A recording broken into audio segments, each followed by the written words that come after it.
Hello guys, welcome to MCK study point. तो दोस्तों, इस वीडियो में आज हम लोग बात करने वाले हैं पेपर में क्या न्यूज़ निकल कर सामने आई है। उत्तर प्रदेश दरोगा भर्ती परीक्षा 2021 से जुड़ी बात, ब्रेकिंग न्यूज़ क्या है। और बहुत सारा कल से शुरू हो चुका है ये ट्रेंड यूट्यूब पर कि जो है इस बार है पेपर का जो है पैटर्न बदलने वाला है। तो ये सब बातें चल रही हैं, तो इसकी भी हम लोग बात करेंगे कि क्या पैटर्न क्या बदलने वाला है और क्या सच में बदलने वाला है या फिर नहीं बदलने वाला है। एग्ज़ाम डेट की देखिए सितंबर में कराई जाएगी और दरोगा की भर्ती परीक्षा, इस तरह की खबर निकल कर आ रही है। तो पूरी जानकारी हम लोग इस वीडियो में लेंगे, ठीक है। तो दोस्तों, वीडियो शुरू करने से पहले आप डिस्क्रिप्शन एक बार चेक कर लीजिए। फेसबुक पेज का लिंक दिया हुआ है और टेलीग्राम चैनल का वहाँ पर लिंक दिया हुआ है। टेलीग्राम चैनल का लिंक से बहुत सारे बच्चों ने टेलीग्राम ग्रुप ज्वाइन कर लिया है। वहाँ पर हमने एग्जामपुर के जो प्रैक्टिस सेट हैं उसके फ़ोटो अपलोड कर दिए हैं और बहुत सारे पीडीएफ फाइल्स भी अपलोड कर चुके हैं। तो आपको स्टडी मटेरियल वहाँ पर फ्री में प्रोवाइड हो जाता है, तो उसको ज़रूर ज्वाइन कर लीजिएगा, ठीक है। बहुत जल्दी यूपीएसआई का क्विज भी शुरू होने वाला है, जिसमें आपको ऑप्शन मिलेगा कि ऑप्शन ए सही है, बी सही है, सी सही है। तो आप देख सकते हैं कि ज़्यादा बच्चों ने कौन सा ऑप्शन सिलेक्ट किया है। तो काफ़ी इंटरेस्टिंग होने वाला है, तो उसको ज़रूर ज्वाइन कर लीजिएगा टेलीग्राम चैनल को।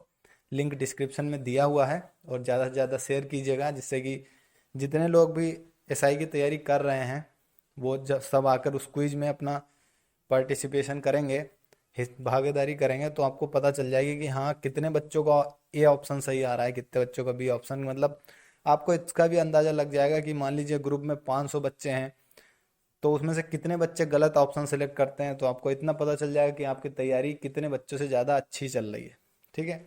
आप शुरू करते हैं वीडियो की बात। तो दोस्तों, जैसा कि आप जानते हैं कि यूपीएसआई से रिलेटेड हमारे चैनल पर एक अलग ही प्लेलिस्ट बनी हुई है। और जब से वैकेंसियां आने लगी हैं, जब से नोटिफिकेशन आना शुरू हुआ है कि दरोगा की भर्ती आएंगी, तब से ही हम उसकी अपडेट आपको देते जा रहे हैं, ठीक है। और जैसे ही नोटिफिकेशन आया, फॉर्म भरने की डेट एक्सटेंड होने लगी, तब हमने पहले ही बता दिया था कि एग्ज़ाम जो है आपके अगस्त लास्ट में, ठीक है। और सितंबर तक आपके जो है एग्ज़ाम जाएंगे, अगस्त से सितंबर के और एग्ज़ाम जाएंगे। और अभी आप पुराने वीडियो उठाकर देख सकते हैं, उसमें भी बोला गया है कि अगस्त से सितंबर की बीच में एग्ज़ाम चले जाएंगे। तो अब क्या पेपर में न्यूज़ आई है कि जो आपके एग्ज़ाम जो है सितंबर माह में कराए जा सकते हैं। तो इससे आप अंदाज़ा लगा सकते हैं कि जो अनुमान था वो लगभग सही बैठ गया है अभी तक, ठीक है। अब जिन्होंने बच्चों ने हमारे चैनल देखकर सितंबर के हिसाब से तैयारी शुरू कर दी है कि सितंबर में एग्ज़ाम होगा, तो उनका काफ़ी ज़्यादा कोर्स उनका कंप्लीट हो गया होगा, ठीक है। और जो नवंबर सोच कर तैयारी कर रहे थे कि नवंबर में होगा, तो आप अब समझ सकते हैं सितंबर, अक्टूबर, नवंबर 2 महीने कम उनको मिलेंगे अब, ओके। तो 2 महीने जो जो भी उन्होंने स्ट्रेटेजी बनाई होगी, तो 2 महीने में बहुत कुछ आदमी पढ़ सकता है और छोड़ सकता है, तो उनका उतना ज़्यादा सिलेबस छूट जाएगा, ठीक है। तो जो भी पहले से चैनल को फॉलो कर रहे थे कि सितंबर में एग्ज़ाम होगा, आपने थंबनेल में देखा होगा कि लिखा है कि सितंबर माह में कराई जा सकती है उत्तर प्रदेश दरोगा भर्ती की परीक्षा। तो अमर उजाला के पेपर में वो न्यूज़ आई है, ठीक है। तो काफ़ी ब्लर पहुंची है हमारे पास, वो साफ क्लियर नहीं है, इसलिए मैं उसको दिखा नहीं रहा क्योंकि फालतू में कन्फ्यूजन बढ़ जाएगा। तो सितंबर में पहले ही बताई गई थी, वही होने वाला है। अब बात कर लेते हैं अगला जो डाउट चल रहा है पूरे यूट्यूब पर। आप अगर देख रहे होंगे कि पैटर्न जो है चेंज होने की बात कही जा रही है। आप जो भी एग्ज़ाम फॉलो करते होंगे, जैसे कि जौन सा भी आप यूट्यूब चैनल फॉलो करते होंगे यूपीएसआई की अपडेट लेने के लिए, तो उन सब पर यही आजकल यही बात चल रही है कि पैटर्न क्या चेंज होने वाला है। तो देखिए, सिंपल सी बात है, पैटर्न बिल्कुल भी चेंज नहीं होने वाला है। आगे और बने रहिए वीडियो में, आपको मैं और डिटेल में आपको एक्सप्लेन कर दूंगा, ठीक है। कि पेपर का जो पैटर्न है वो बिल्कुल चेंज नहीं होने वाला है। पैटर्न का मतलब देखिए, सिलेबस तो पहली बात वही है, 40-40 नंबर, ठीक है। तो अगर इसको पैटर्न नहीं मान रहे हैं, तो ज़्यादातर लोग क्या एक्सक्यूज़ दे रहे हैं कि पहले संविधान के 14 क्वेश्चन आए थे पिछली बार, इस बार नहीं आएंगे, इस बार 2 या 3 क्वेश्चन आएंगे, ठीक है। ऐसा सभी बता रहे हैं यूट्यूब चैनल, जो भी आप यूट्यूब फॉलो करते हैं जिस भी चैनल को, तो वो सब ऐसे ही बता रहे हैं। लेकिन ऐसा नहीं है, क्योंकि आप जानते हैं, देखिए हिंदी में 40 क्वेश्चन है, तो आपको पता है कि हिंदी में सभी टॉपिक इंक्लूड हैं। जितने टॉपिक पहले इंक्लूड थे, उतने टॉपिक अभी भी इंक्लूड हैं, ओके, तो मान लीजिए पिछली बार रस से 2 क्वेश्चन आए थे, तो जरूरी नहीं है कि इस बार भी 2 क्वेश्चन आए, क्योंकि जितने टॉपिक हैं, मान लीजिए पूरी हिंदी जितने में कवर है, वो एग्जामिनर के ऊपर है कि कितने क्वेश्चन वो पूछता है किस टॉपिक से। हो सकता है पिछली बार इससे 2 आए थे तो इस बार 1 आ जाए, तो इसको पैटर्न बदलना नहीं बोलेंगे, क्योंकि सिलेबस तो वही है, हिंदी का भी वही है और इंग्लिश का भी आप देख सकते हैं, सॉरी मैथ का देख सकते हैं। मैथ में देखिए 40 क्वेश्चन है, तो जो भी टॉपिक है मैथ के वो टॉपिक उतने ही हैं। भले ही पिछली बार मान लीजिए टाइम एंड वर्क से मान लीजिए पिछली बार 4 क्वेश्चन आए थे, तो हो सकता है इस बार 3 क्वेश्चन आ जाए, और किसी टॉपिक से जिसमें पिछली बार नहीं आए थे उसमें एक ज़्यादा आ जाए। ठीक है, तो इस तरह तो हर एग्ज़ाम में होता ही रहता है, कभी इस टॉपिक से ज़्यादा पूछ लिया गया, कभी उस टॉपिक से। लेकिन सबसे ज़्यादा जो कन्फ्यूजन बना हुआ है बच्चों को, वो बना हुआ है जीएस के बारे में। तो रीजनिंग में आप इसी तरह से आप देख सकते हैं, किसी एक मान लीजिए ब्लड रिलेशन से इस बार 4 क्वेश्चन आ गए, तो वो कोई पैटर्न बदलने वाली बात नहीं होती है, क्योंकि वो सिलेबस में ऑलरेडी है। अब एग्जामिनर उससे 1 क्वेश्चन पूछे या 2 क्वेश्चन पूछे, आपको पूरा पढ़ के आना है। अब बात आती है कि जीएस में सभी बता रहे हैं कि संविधान से इस बार उतने क्वेश्चन नहीं आएंगे, तो उसको भी मैं क्लियर कर देता हूँ। जो संविधान का आपका जो पोर्शन है, मतलब कि जो जीएस का जो पोर्शन नोटिफिकेशन में जो आपको बताया गया है कि क्या क्या सिलेबस है, तो आप सभी जानते हैं कि सिलेबस में इस तरह लिखा है, मूल विधि और फिर स्लैश, फिर संविधान